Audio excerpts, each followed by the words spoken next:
কালে চুমা দিত, আমার পছন্দ হইতো না। আমি খামার দিতাম, ই করতাম, বকাঝকা করতাম। ওষুধ দিছি তোরে আর তোর আপারে কথা কথা ওর ফোন কয় যে তুই যা কর আর করবি, আর আমি আর জানি না তুই আমার খাওয়াইছো। গত ২৮ জানুয়ারি রাতে অভিযুক্ত সুজন দোকান থেকে দুধ চা কিনে এনে স্ত্রী এবং শ্যালিকাকে খেতে দেন।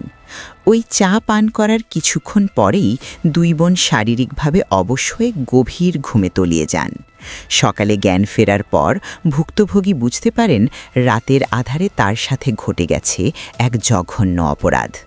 ভুক্তভোগী নারী আরও বলেন, তারপর আমার দেশে আমি খাইছি, কতখানি খাওয়ার পর আমার মুখ গলা ঝিমঝিমে কেমন জানি কি অবস্থা জানা। তারপর মাথা মতো আসুক গুলাই, তারপর আমি অনেক পড়ে গেছি, লড়তে চড়তে পারি না, আমার অনেক কষ্ট হইতে আছে। ঘটনার পরের দিন সকালে বড় বোন লক্ষ্য করেন ঘরের বাতি নেভানো, যা তাদের অভ্যেসের বিপরীত। এতে তার মনে সন্দেহের দানা বাঁধে। পরবর্তীতে ছোট বোন তাকে পুরো ঘটনা খুলে বললে বিষয়টি দ্রুত এলাকাবাসীর কানে পৌঁছায় এবং চাঞ্চল্যের সৃষ্টি হয়। ভুক্তভোগীর বড় বোন বলেন, এবার আমি এই জায়গায় হয়েছে পোলায়না হয়েছে, এই জায়গায় হয়েছে মাইয়া আর খালা একখানে হয়েছে। হে রাইতে হিন্দু উঠে গেছে মনে কইতেন, হে কোনে যে চা আনছি আমি কইতেন, আমার আবার গুনে উঠাইছে।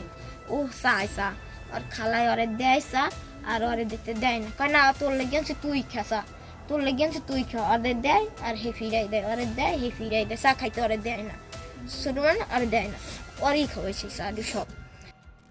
এদিকে অভিযুক্ত সুজন মাঝি ঘুমের ওষুধ প্রয়োগ করে শ্যালিকাকে ধর্ষণের বিষয়টি স্বীকার করেছেন। তবে তার সাফাই হল স্ত্রীর কাছে শারীরিক চাহিদা পূরণ না হওয়ায় তিনি শ্যালিকার প্রতি আকৃষ্ট হন। তার দাবি বিষয়টি তিনি নাকি ইয়ার্কি বা ছলে বলে করেছেন।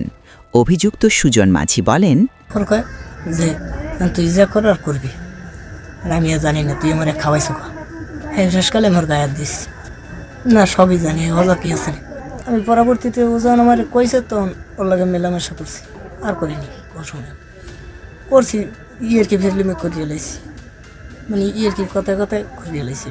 কাউনিয়া থানার ভারপ্রাপ্ত কর্মকর্তা রফিকুল ইসলাম জানান, জাতীয় জরুরি সেবা ৯৯৯ কল পেয়ে পুলিশ দ্রুত ঘটনাস্থলে পৌঁছে অভিযুক্তকে হেফাজতে নেয়।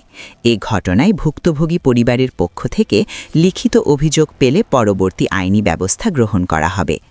আত্মীয়ের বাড়ি যেখানে নারীর জন্য নিরাপদ আশ্রয়স্থল হওয়ার কথা, সেখানেই এই নারী শিকার হলেন বর্বরোচিত নির্যাতনের।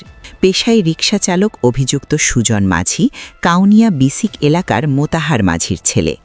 আত্মীয়ের বাড়িতে এমন নিক্কারজনক ঘটনায় পুরো এলাকায় নিন্দার ঝড় বইছে।